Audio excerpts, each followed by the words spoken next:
कि जब चारों ओर अंधेरा छा रहा हो, कोई अपना न दिखाई दे रहा हो, केवल दुख ही दुख, अशांति ही अशांति, उस समय आप देखिएगा भारी से भारी संकट की निवृत्ति के लिए एकमात्र उपाय है। यदि आप भजन नहीं करते तो आप दिमाग में लिख लीजिए, चाहे अपनी नित्य डायरी में लिख लीजिए। आप एक बात पर विश्वास कर लीजिए कि आपको कोई भी सुखी नहीं कर सकता। यदि आपको कोई सुखी कर सकता है तो आप हैं। बिल्कुल घनीभूत अर्थात ठोस बात है, इसे समझ लेना। यदि आप अपने विचार के द्वारा, विवेक के द्वारा अधर्माचरणों का त्याग करके धर्म पूर्वक जीवन व्यतीत करते हुए भगवान नाम जप करते हैं, तो पूर्व पाप कर्म के अनुसार जब देह रचा गया तो उसमें जो प्रारब्ध दुख सुख का है वो तो आएगा, पर आपको परास्त नहीं कर पाएगा। और आगे आपके लिए महासुख है जो दुख और सुख दोनों से परे है।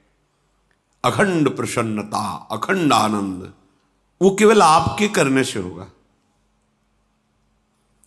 उपदेश मिल सकते हैं, मार्ग बताया जा सकता है, आपको सहयोग मिल सकता है, पर चलना आपको होगा। यदि आप नहीं चले तो ये कहीं भ्रम हो कि मैं कहीं जाऊं और मेरी दुख निवृत्ति हो जाए, तो इस भ्रम को छोड़ देना आप। क्योंकि हम आप तो बहुत छोटे जीव हैं, अर्थात बहुत लघु तपस्या, लघु पुण्य वाले हैं। हम उन महापुरुषों की बात करते हैं जिन्होंने आजीवन ऐसा तप संचय किया, फिर भी उनके शरीर में भारी से भारी दुख देखे गए। ये दुख और सुख एक भ्रमात्मक इंद्रजाल है माया का, ना दुख है न सुख है। जैसे जो सपने सिर काटे कोई, बिन जागे दुख दूर न होई, ऐसे स्वप्न में तुम चक्रवर्ती सम्राट बन जाओ तो जगने पर तुम थोड़ी रहोगे, तुम जो हो वही होगे। हम भगवान के चिदानंद अंश हैं। ये भूल कर हम अपने को स्त्री पुरुष, अच्छा बुरा, धनी निर्धन, दुखी सुखी आदि आदि बहुत सा प्रपंच है, इसे हम अपने दिमाग में बैठा लिया है। जब तक आप ये प्रपंच नहीं छोड़ोगे तब तक आपको सुखी कोई कर ही नहीं सकता, क्योंकि दुखालयम नाशवान संसार का तो तुमने अस्तित्व रखा है। अगर ये किसी के दूर करने से होता तो स्वयं जगत गुरु परब्रह्म परमात्म तत्व भगवान श्री कृष्ण सामने हैं और अर्जुन को कह रहे हैं, मात्रा स्पर्शास्तु कौन्तेय शीतोष्ण सुख दुखदा आगमा पायनो अनित्यास्तास्तितिक्षस्व भारत। हे भारत, हे अर्जुन, ये आने जाने वाले अनुकूलता प्रतिकूलता, गर्मी शीतलता, अर्थात काम क्रोध लोभ मोह मद मत्सर अपमान निंदा, ये सब ताप पहुंचाते हैं। अनुकूलता सम्मान यश कीर्ति धन वैभव मानी हुई मान्यता, ये सब शीतलता पहुंचाते हैं। ये उष्णता और शीतलता, अनुकूलता और प्रतिकूलता आने जाने वाले हैं। भगवान ये नहीं कह रहे मैं मिटा दूंगा, कह रहे तास तितिक्षस्व भारत, हे अर्जुन ये तुम्हें सहना होगा। यदि तुम इसे सह गए तो तुम्हारे हृदय में ऐसी स्थिति प्रकट हो जाएगी कि फिर ये स्पर्श भी नहीं कर पाएंगे। सहने से तुम्हारी भक्ति बढ़ेगी, तुम्हारा चिंतन बढ़ेगा, तुम्हारा स्मरण बढ़ेगा, सत्य वस्तु के लिए, सत्य तत्व के लिए तुम सुखी हो जाओगे। बिल्कुल खुली बात। आडंबर नाटक पाखंड इसकी जरूरत नहीं है। प्राकृतिक भोगों में सुख बुद्धि, देहाभिमान,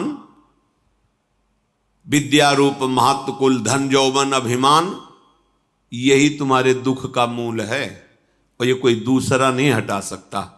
ये तुम्हें अपने विवेक सत्संग से प्राप्त हुए विवेक के द्वारा, शास्त्र स्वाध्याय से प्राप्त हुए विवेक के द्वारा इसे तुम्हें त्यागना है।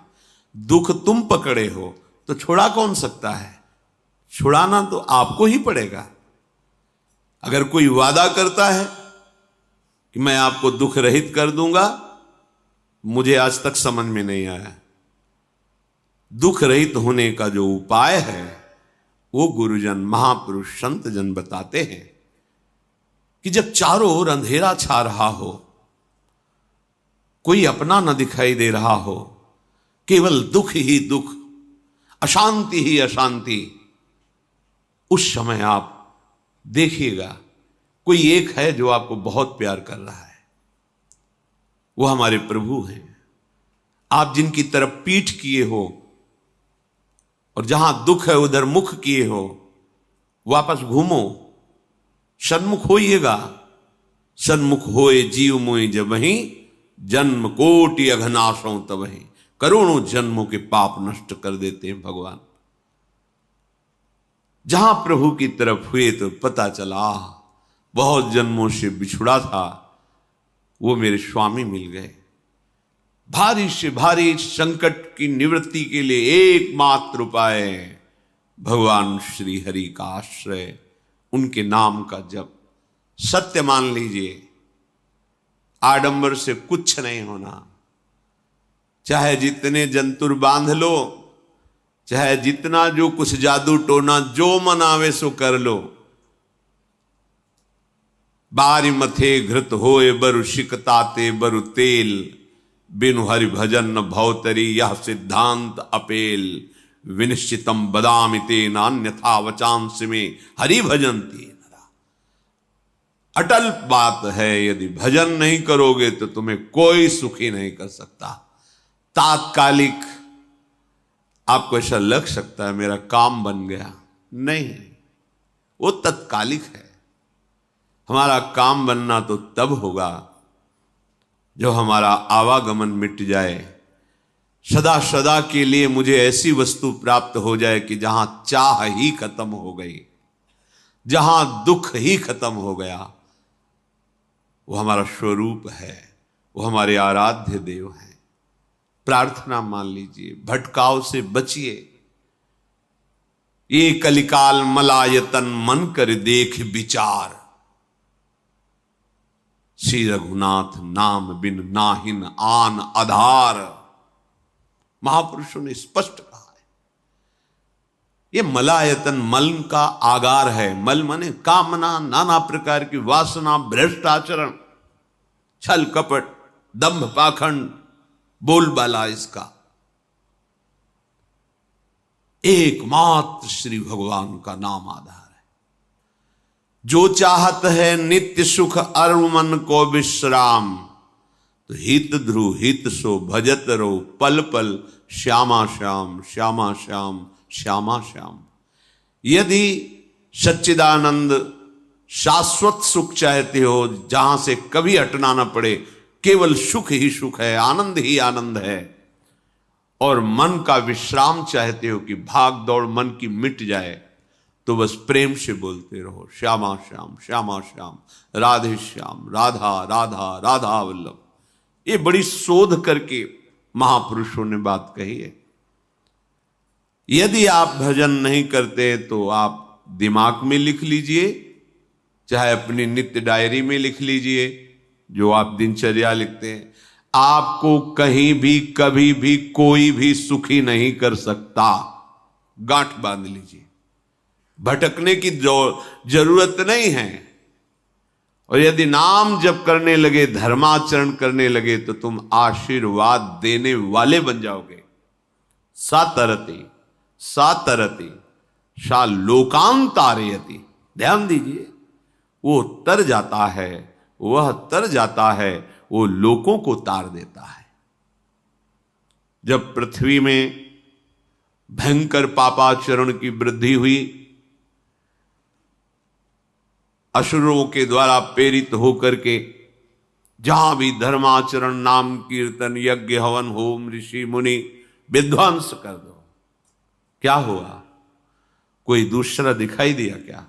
नहीं, किसी की सामर्थ्य नहीं थी। सब मिलकर के ब्रह्मा जी के पास गए, जो ईश्वर कोटि के महापुरुष, सबने ब्रह्मा जी से प्रार्थना की।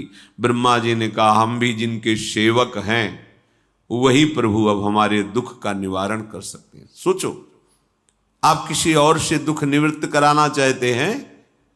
जिसने सृष्टि बनाई है, भगवान ब्रह्मा जी भी कह रहे हैं मैं जिनके सेवक हूं वही प्रभु हमारे और आप सबके दुखों का निवारण करते हैं। तो आपको समझ में नहीं आ रहा कि एकमात्र भगवान श्री हरि ही हमारे दुख का निवारण कर सकते हैं। हमें कहीं भागने दौड़ने की जरूरत नहीं है। साधु समागम इसलिए किया जाता है कि हृदय पवित्र हो जाए, पवित्र हृदय की पहचान बुद्धि में विवेक का प्रादुर्भाव हो जाए, और विवेक से मोह का नाश करके हम निरंतर प्रभु के प्रेम में डूबे, भजन में डूबे। सबने एक साथ मिलकर के विचार किया कि महासुख सिंधु प्रभु से विनय करनी तो कहां जाया जाए? वैकुंठ चले, किसी ने कहा क्षीर सागर चले। अपनी अपनी भावना व्यक्त कर रहे थे। तेहि समाज गिरजा में रहेऊ, अवसर पाई वचन एक कहेऊ, हरि व्यापक सर्वत्र समाना, प्रेम ते प्रगट होई मैं जाना। हे गिरिजा, परम वैष्णवाचार्य भगवान महादेव जी कहते हैं, उस देव समुदाय में हम भी थे। हमने कहा कि हमारे तो हृदय में बात ऐसी आती है कि कहीं भागने की जरूरत नहीं है। हरि व्यापक सर्वत्र समाना, जैसे वो वैकुंठ में विराजमान है, क्षीर समुद्र में विराजमान है, ऐसे कण कण में विराजमान है। बस तुम प्रेम से पुकारो, जहां पुकारोगे वहीं प्रभु प्रकट हो जाएंगे। नाम बाणी जहां श्याम श्यामा तहां, नाम बाणी निकट श्याम श्यामा प्रगट। सिद्ध सिद्धांत है, भटकने की जरूरत नहीं। जहां हो वहीं से प्रिया प्रीतम का नाम पुकारो, नाम कीर्तन करो, उनकी लीलाओं का गायन करो, सबको सुख देने की भावना करो। देखो तुम्हारी दृष्टि बदलती चली जाएगी, भगवत साक्षात्कार करने की योग्यता आने लगेगी। ऐसा ही हुआ। सबने मिलकर के श्री भगवान को विनय पूर्वक आर्त भाव से पुकारा।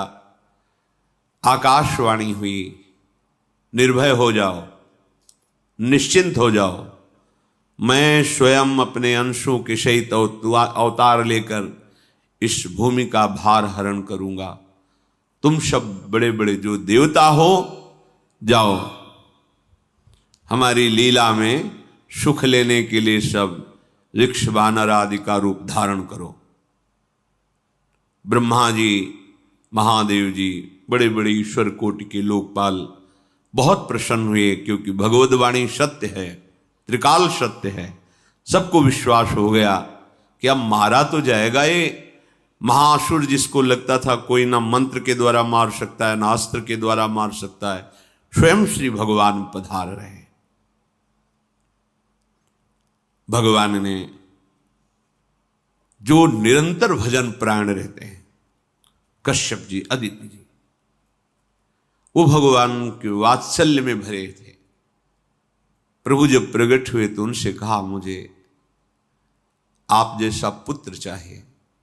प्रभु ने कहा कि मेरे जैसा तो मैं ही हूं, अद्वितीय हूं, दूसरा कोई है नहीं, मैं ही अवतरित होऊंगा। भजन में देखो कितनी सामर्थ्य है। जगत पिता को पुत्र रूप में प्राप्त कर रहे हैं। वही चक्रवर्ती सम्राट अवधपुरी के नरेश महाराज दशरथ जी के रूप में, जिनके महामहिम अद्भुत सौभाग्य प्राप्त करने वाली 3 ये रानियां, श्री कौशल्या जी, श्री कैकेयी जी, श्री सुमित्रा जी। भगवान वशिष्ठ जी इनके गुरुदेव हैं। प्रायः बड़े बड़े महान जो राज्य पालक रहे उनके ऊपर, राजा के ऊपर महाराजा विराजमान रहे। ऊपर से स्वर्गलोक आदि लोकों से भी यह शिक्षा मिली है। देवराजेंद्र तो भगवान बृहस्पति, दैत्यराज बलि तो भगवान शुक्राचार्य, जनक जी तो सदानंद जी महाराज, दशरथ जी तो वशिष्ठ जी महाराज। ऐसा था, क्योंकि जहां हमारा विवेक काम नहीं करता वहां ये ब्रह्मबोध संपन्न महापुरुष तत्काल हमको संभालते हैं। महाराज दशरथ जी के हृदय में प्रबल लालसा हुई कि अब अवस्था व्यतीत होती जा रही है, पर जो गृहस्थ धर्म का परम लाभ है वो तो हुआ ही नहीं। वशिष्ठ जी के चरणों में प्रणाम करके कहा, भगवान एक ही बात की असंतुष्टता है, हमारे कोई पुत्र नहीं है। वशिष्ठ जी ध्यानस्थ हुए, ध्यान में देखा और उनका, तुम्हारा जैसा सौभाग्य अन्य का किसी का नहीं हो सकता। तुम्हारे यहां स्वयं सच्चिदानंद भगवान श्री हरि अपने अंशों के साथ अवतरित हो रहे हैं। श्रृंगी ऋषि को बुलाया गया, पुत्रेष्टि यज्ञ करी, उसमें साक्षात भगवान अग्निदेव प्रकट होकर के खीर दिया और कहा अपनी रानियों को पवा दीजिए। वशिष्ठ जी के आज्ञा के अनुसार उस खीर को 2 भाग में किया। प्रथम भाग श्री कौशल्या जी को दिया, जो दूसरा भाग था उसके 2 भाग किए, उसका 1 भाग कैकेयी जी को दिया। अब जो 1 भाग बचा उसके 2 भाग किए और वशिष्ठ जी की आज्ञा के अनुसार एक माता कौशल्या जी को, एक कैकेयी जी को दिया। उन्होंने अपने हाथ से सुमित्रा जी को दिया। तो सुमित्रा जी के गर्भ से लक्ष्मण और शत्रुघ्न, कौशल्या जी ने जो भाग दिया उससे लक्ष्मण जी प्रकट हुए, जो रामचरण अनुरागी, अद्भुत अद्भुत हरि प्रेमी। शत्रुघ्न जी भरत चरणों का आश्रय लिए हुए राम जी का सेवन करते हैं। बड़ा रहस्य है, कितनी मर्यादा है गुरु की आज्ञा से। जहां जैसा विधान होना चाहिए वैसा, तो उस बड़ा मंगल शुरू। ये महामहिम जगत पावन करने वाली माताएं मानो अपने गर्भ में अखिल ब्रह्मांडों के स्वामी को धारण किए हुए हैं, जिनके गर्भ में अनंत ब्रह्मांड वास करते हैं, उन प्रभु को अपने गर्भ में धारण करने का अनुभव कर रहे हैं। महाराज दशरथ बहुत प्रसन्न है। ये जीवन का परम लाभ है। प्रभु हमारे कोई भी हो, माता पिता भाई बंधु सखा पति प्रीतम पुत्र, कुछ भी, ये तो ऐसे करुणा में कोई भाव रख लो और गाढ़ भाव कर लो तो आपको अनुभव कराने लगेंगे। जिस भाव से आप देखोगे कैसा सुख महाराज दशरथ जी को हो रहा होगा, जिनको गुरुदेव से पता है कि स्वयं भगवान पधार रहे।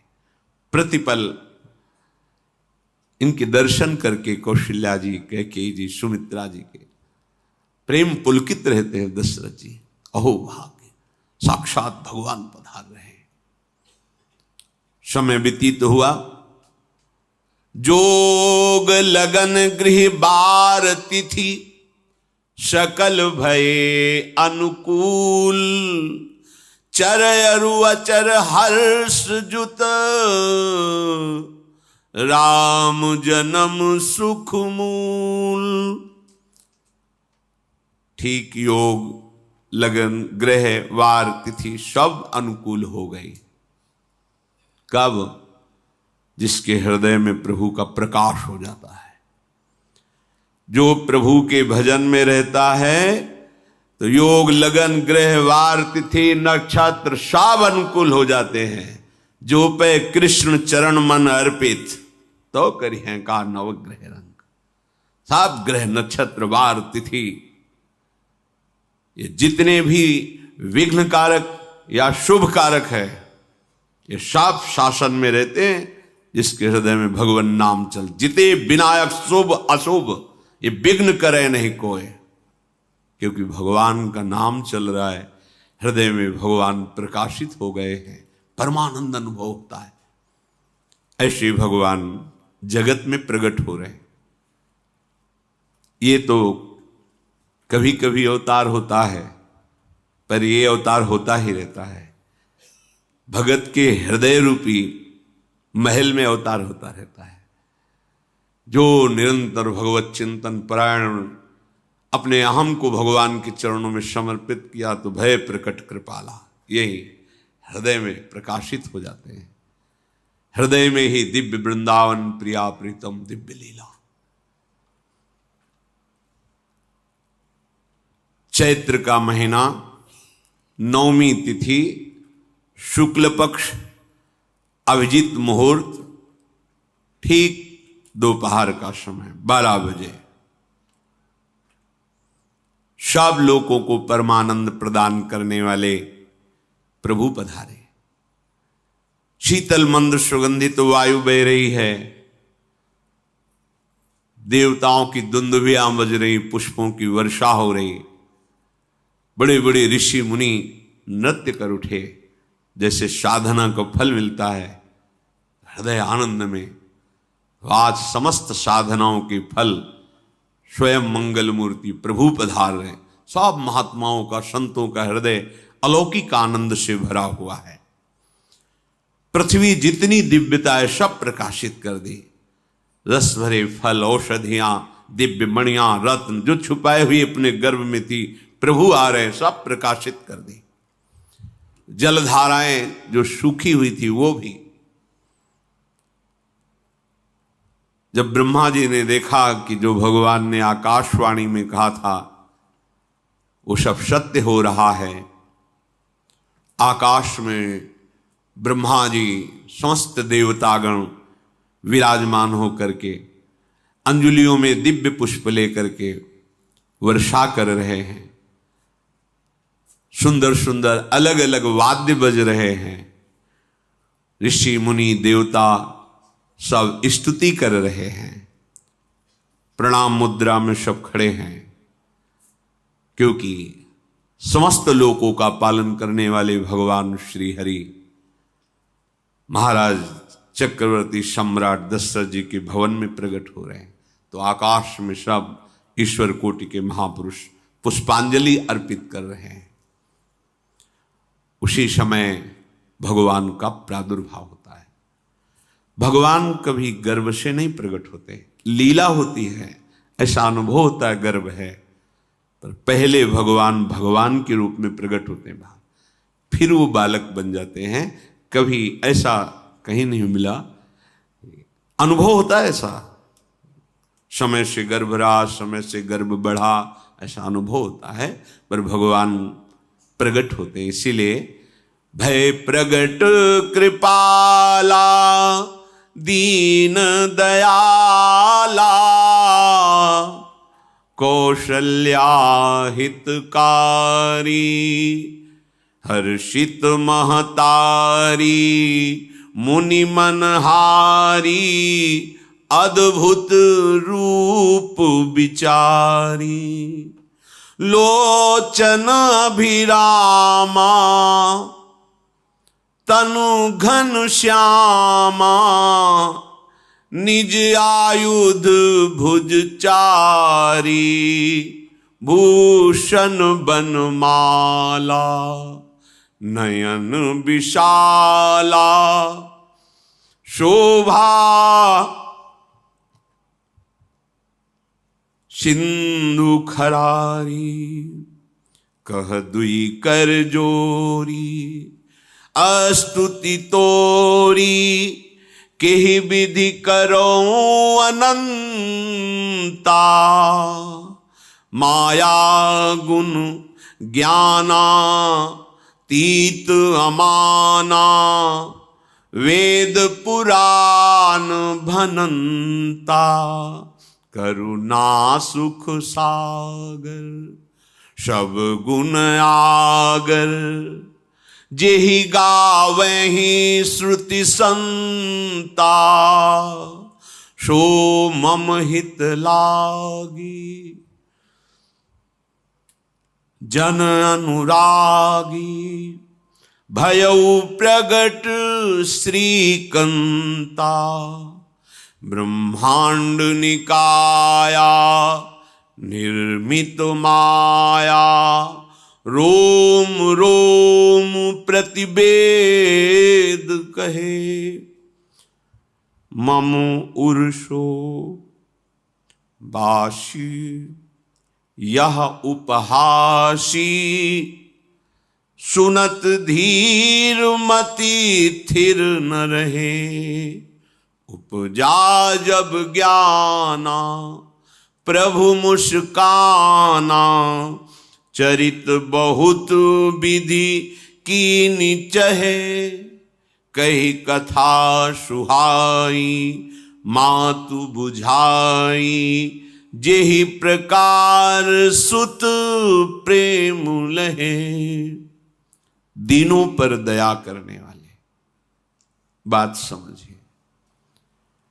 बहुत तपस्या है, बहुत गुण है, बहुत बड़े साधक हो, बहुत बात अभी नहीं बनी। दीनों पर दया करने वाले।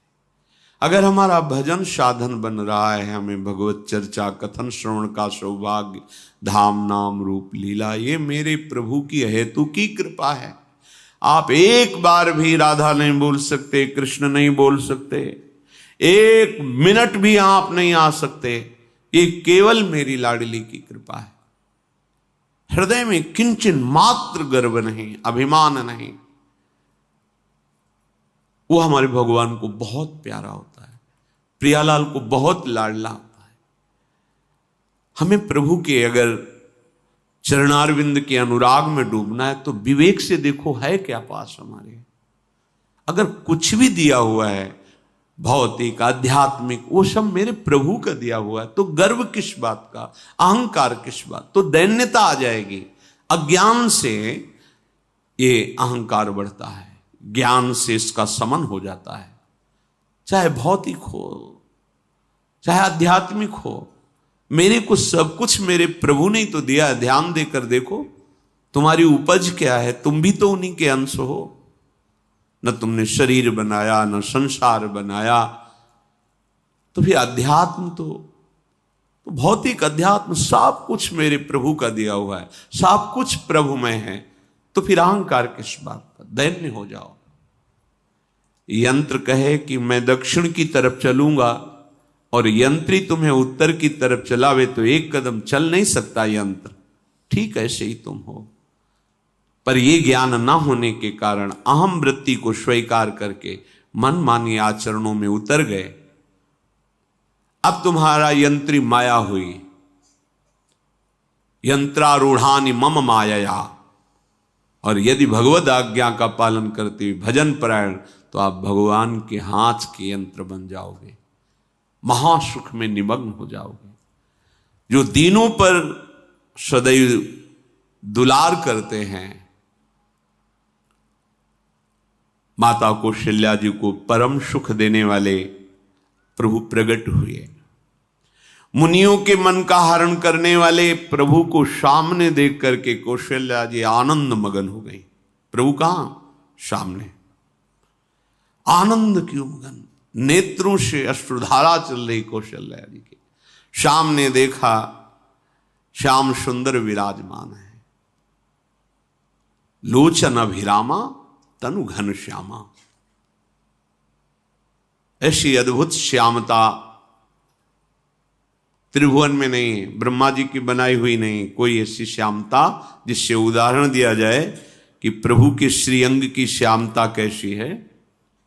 वो बस संकेत के लिए चंद्र शाखा न्याय के अनुसार भले कह दे, नहीं प्राकृतिक ऐसी रचना ही नहीं है जो हमारे प्रभु की इंद्रनील मणि श्याम मनोहर, वो है ही नहीं। वो सामने देख रहे कौशल्या जी। ये भजन का प्रभाव है। अरविंदाक्ष कमल नयन, देखते ही चित्त चुरा जाए, ऐसे नेत्र हैं प्रभु के। अजान बाहु लंबी भुजाएं। और जब प्रभु जहां प्रकट होते हैं, चाहे वो कंस कारागार हो या अवधपति का महल हो, पहले वैभव से प्रकट होते हैं। ऐश्वर्य स्वरूप, समस्त आयुध, समस्त वैभव, दिव्याभूषण, बनमाला, 4 भुजाएं, शोभा के समुद्र, आसुरी वृत्तियों का, भावों का, व्यक्तियों का नाश करने के लिए प्रभु प्रकट हुए। इसीलिए प्रभु से भी बढ़कर प्रभु का नाम है। वो व्यक्ति का नाश नहीं करता, वो वृत्ति का नाश करके भगवत दासत्व प्रदान कर देता है। बहुत अपार महिमा भगवान नाम की है, प्रभु के नाम की है। प्रभु प्रकट होते हैं तो दुष्टों का विनाश करते हैं, लेकिन प्रभु का नाम जिसके हृदय में प्रकट होता है, दुष्टता का नाश करके उसे जगत पावन करने वाला बना देता है। तीर्थी कुर्वन्ति तीर्थानि, वो जहां चरण रख दे उसे निष्पाप कर देता है। भूमि को, वायु को निष्पाप कर देता है, जिसकी जिह्वा पे नाम चलता है। मैया ने देखा, कौशल्या जी ने, जगत के स्वामी सामने विराजमान, दोनों हाथ जुड़ गए। हे अनंत, मैं कैसे आपकी स्तुति करूं? वेद पुराण ये सब स्तुति करते हुए हार गए, नेति नेति कहकर आपका पार नहीं पाए। माया से, गुणों से, ज्ञान से भी आप परे हैं, असीम हैं, अनंत हैं। श्रुतियां, संतजन सदैव आपका यश गान करते रहते हैं। हे दया के समुद्र, हे शब्द, सुखों के धाम, गुणों के धाम, भक्तजन सदैव आपका गान करते रहते हैं। आज वही प्रभु मेरे सामने प्रकट हैं। हे श्रीपति, आप मुझे सुख प्रदान करने के लिए मेरे नेत्र गोचर हुए। अरे जिनके रोम रोम में अनेकों ब्रह्मांड वास करते हैं, एक रोमकूप में अनेकों ब्रह्मांड वास, वो प्रभु मेरे पुत्र कहलाए, ये तो हंसी की ही बात है। मेरी बुद्धि विचलित हो रही। प्रभु कहां आप असीम महिमा अनंत विराट, आप मेरे पुत्र। जब ऐसा वर्णन कर रहे तो प्रभु मुस्कुराए।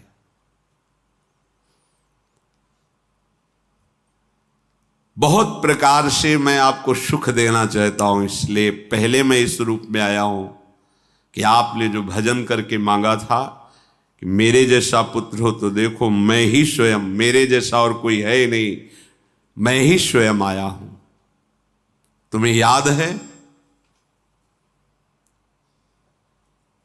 याद, स्मृति आई। हां प्रभु। फिर प्रभु अब इस रूप में नहीं। माता पुनि बोली सोमति डोली, तजहु तात ये रूपा, की जैसी सुलीला अति प्रियशीला, यह सुख परम अनूपा। हाँ हाँ प्रभु, याद आ गया। ओहो, अहो भाग्य, अहो भाग्य। तो फिर प्रभु ये रूप छोड़ो, और जो सुख देने के लिए आप पधारे हो वो रूप धारण करो। प्रभु, जब आप हमारे पुत्र बनने के लिए आए हो तो फिर शिष्य रूप धारण करो। जो ही माता कौशल्या जी ने ऐसे वचन उचारे तो सुनी बचन सुजाना, रोदन ठाना, होई बालक सुरभूपा, यह चरित जिगावहीं, हरि पद पावहीं, तेन परहीं भवकूपा।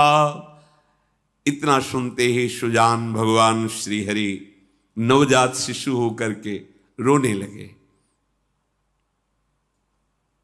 जो इस पावन चरित्र का गान या श्रवण करता है वो कभी दोबारा इस संसार में जन्म नहीं लेता है। भगवान के कैसे महामहिम चरित्र, देखो अभी भगवान प्रकट हो रहे हैं और उसका फल बता रहे कि जो भगवान की इस पावन लीला का गायन या श्रवण करेगा, दूसरे साधन बने ना बने, निश्चित वो भगवत प्राप्त हो जाएगा। इसका फल ही है ये चरित जे गावहीं हरिपद पावहीं, ते न परहीं भवकूपा। ब्रह्म ऋषियों के लिए, गौ देवता संत भक्तों के लिए स्वयं भगवान लीला सुख प्रदान करने के लिए अवतरित हुए हैं। सतोगुण रजोगुण तमोगुण से अतीत भगवान का चिदानंदमय देह है, मनुष्य रूप में ही प्रकट हो रहे हैं। पर ये मायाकृत नहीं, ब्रह्मा की सृष्टि का नहीं है। चिदानंद सच्चिदानंद रूपाय, ऐसे ही चिदानंदमय देह तुम्हारी विगत विकार जान अधिकारी। निज इच्छा निर्मित तनु है, कर्म बंधन से नहीं, प्रकृति के अधीन नहीं, प्रकृति को अधीन करके स्वयं की इच्छा से आत्मस्वरूप सच्चिदानंद भगवान का विग्रह है। अब शिशु का रोदन सुन करके जैसे समुद्र में ज्वार भाटा जाता है, ऐसे महाराज दशरथ जी के भवन में सुख सिंधु की बाढ़ आ गई। महारानी कौशल्या जी ने शिशु का जन्म किया। ऐसा जन्म हुआ है जन्म मरण मिटाने वाला। आप सोचते होंगे कि ये प्रिया प्रीतम के अनुरागी, हम आपको सच्ची कहते हैं, हम इनकी बात कर रहे हैं ना तो दिमाग में रील कुछ और ही चलती है। हमें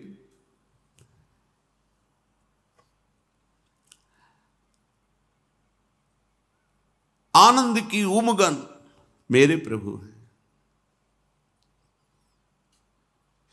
कल जब इस प्रसंग का गायन करना है तो थोड़ा चिंतन कर रहे थे, तो जब जनकपुर की सीमा में भगवान विश्वामित्र जी के साथ पधारते, आगे प्रसंग आएगा,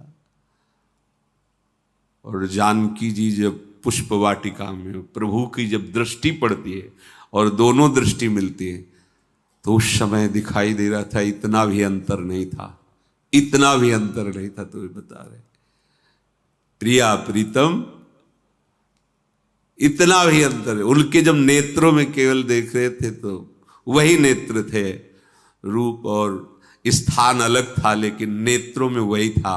जो देखते, जो यहां देखते वही वहां दिखाई दे रहा था। दोनों नेत्रों में पहचान हो जाती, जैसे अपना पति है ना, और वो किसी सुंदर नाटक में वो किसी दूसरे का पति बन करके स्वांग कर रहा हो तो उसको जलन थोड़ी होती है, उसको लगता है कि मेरा प्रीतम कितना अभिनय में प्रवीण है, ओहो मेरा प्रीतम, मेरा प्रीतम। वो आनंदित होती उसे देख के, मेरा प्रीतम अभिनय में कितना प्रवीण है। उपासक अपनी ही धारा में रहे,